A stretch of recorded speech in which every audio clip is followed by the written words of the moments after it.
Ladies and gentlemen, it is my pleasure to present the speaker for this morning's ceremony, Ms. Pauline Vamos, Chief Executive of the Association of Superannuation Funds of Australia.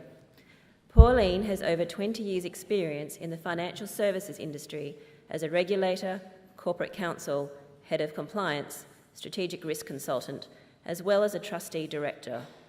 She is regularly sought out for comment by the media and as a public speaker. Pauline was Director, Licensing and Business Operations at the Australian Securities and Investments Commission. In that role, she managed the successful implementation of the Financial Services Reform Act, for which she was acclaimed by her peers and in the media, winning several awards. Pauline is a member of the Federal Government's Superannuation Advisory Committee and was on the Treasury's Stronger Super Peak Consultative Group. In May 2012, Pauline was appointed to the Advisory Council for the Centre for International Finance and Regulation. Pauline also sits on the Infrastructure Finance Working Group and the Superannuation Roundtable. Ladies and gentlemen, please join me in welcoming Ms. Pauline Vamos.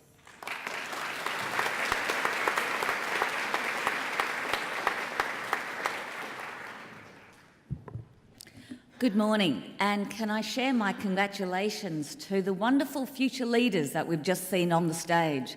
Just listening to the snippets of conversation, we're going to have wonderful leadership not only in Australia but all over the world. I also understand that 40% of you are what the university calls pioneers. You are the first in your family to be a graduate of a university. Congratulations particularly for you, and I was exactly the same. A brief history of me. I'm from an ethnic, very poor background in the country. And I had to leave home at 17 because my father wouldn't let me go to years 11 and 12. I put myself through high school, and then I put myself through 5 years of university. I was a single mother from when my children were 2 and 4, and I've had many successful careers. And I still think I have at least 3 more successful careers.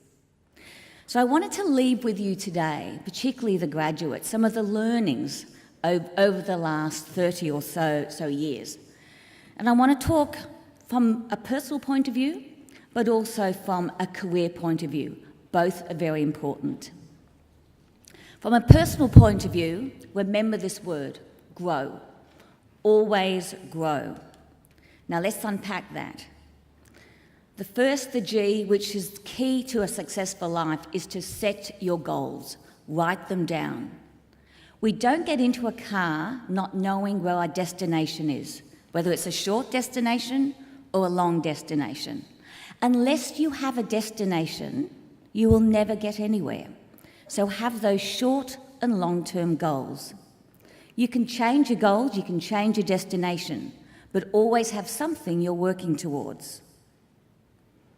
The R is about responsibility. The more you take responsibility for yourself, the more others will help you.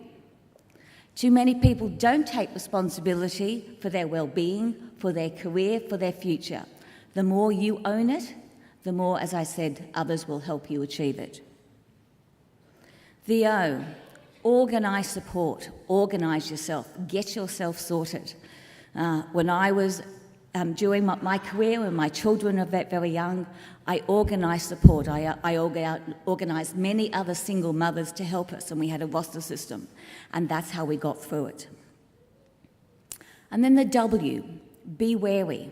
You are graduate, you're all high achievers. But being the best at something doesn't always get you there. Be wary of the environment. Understand your competitors. Understand the political situation in your organisation. By being wary, then you can start to innovate how you get to your destination. You are going into a workplace that is going through a transitional change. We have seen through history many times when society has changed rapidly. When we had the Ford motor car, when we had the telephone and the internet. We are now in another time of transition. We have digital disruption that are going to remove careers overnight. So the important thing in planning your destination is to make sure you have the flexibility, use the skills that you have achieved, but understand that workplace. So there's a few things you need to consider as you go through your career. Number one is gap. Always do a gap analysis. You know what you know now, you know the skills, you know your knowledge. But there are always gaps in every one of us, and we must always seek to fill those gaps. Do your own SWOT analysis, just like businesses do. Collaborate, communicate, close. You can be fantastic at your job, but unless you know how to collaborate, you will not get anywhere.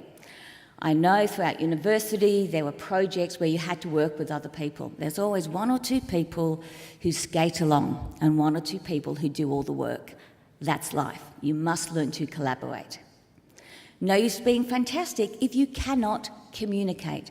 Learn how to communicate. And the last is learning how to close. What do I mean by that? Learning how to sell.